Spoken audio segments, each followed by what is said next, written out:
Bonjour tout le monde. Nous allons voir l'exercice 6 dans le chapitre droit dans le plan des troncs communs scientifiques. Dans cet exercice, je vais vous proposer des situations, des cas particuliers pour donner une représentation paramétrique d'une droite. Alors la question c'est donner une représentation paramétrique de la droite D dans les cas suivants.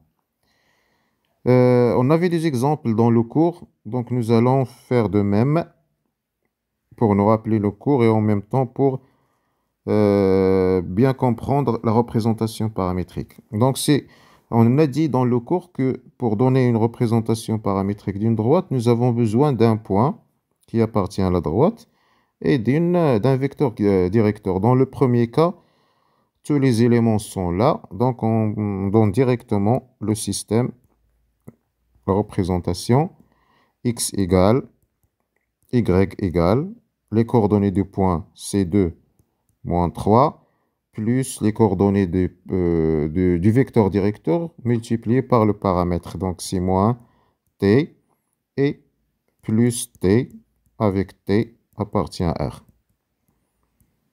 Alors c'est tout pour l'exemple 1. Si nous avons un point et un vecteur directeur, nous avons une représentation paramétrique. Dans un deuxième cas, D passe par deux points donnés. Nous n'avons pas directement de vecteur directeur, mais nous avons deux points qui appartiennent à la droite. Dans ce cas, le vecteur directeur le plus évident, c'est le vecteur AB. C'est xb moins xa, 2 moins 1, c'est 3. YB moins YA, c'est 3 moins 4, c'est moins 1. Vecteur directeur de D. Pour le point, nous pouvons choisir A ou B, il n'y a pas de problème, c'est la même chose. Donc la représentation paramétrique, c'est x égale, y égale, les coordonnées du point, si on choisit par exemple A moins 1, 4, le vecteur directeur c'est plus 3t et moins t avec t appartenant à R. Par exemple, si vous choisissez B, vous aurez 2 plus 3t et 3 moins t. Voilà, dans un troisième cas, nous allons voir D passe par exemple A, moins 1, 5, et parallèle à une droite donnée A, par exemple delta.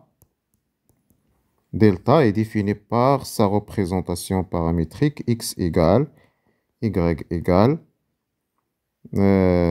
moins t, 3 plus t, avec t appartenant à R. Alors, dans ce cas, nous avons le point, mais on n'a pas de vecteur directeur.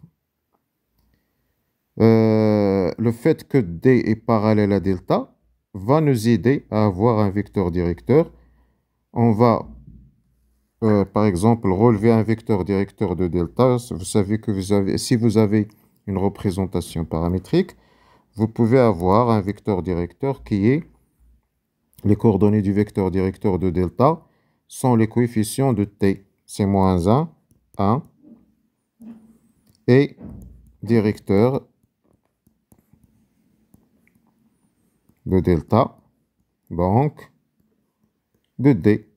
Pourquoi? Car delta est parallèle à D.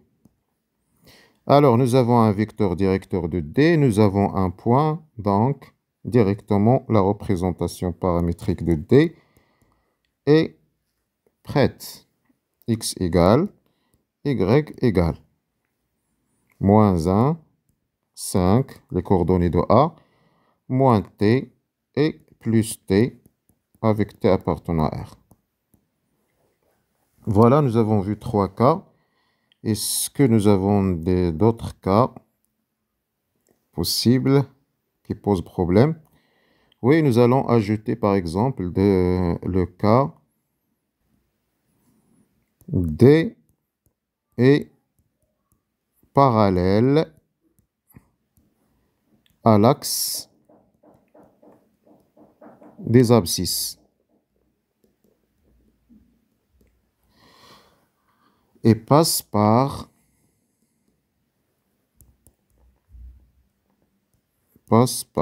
le point A de coordonnées par exemple moins 3, 3.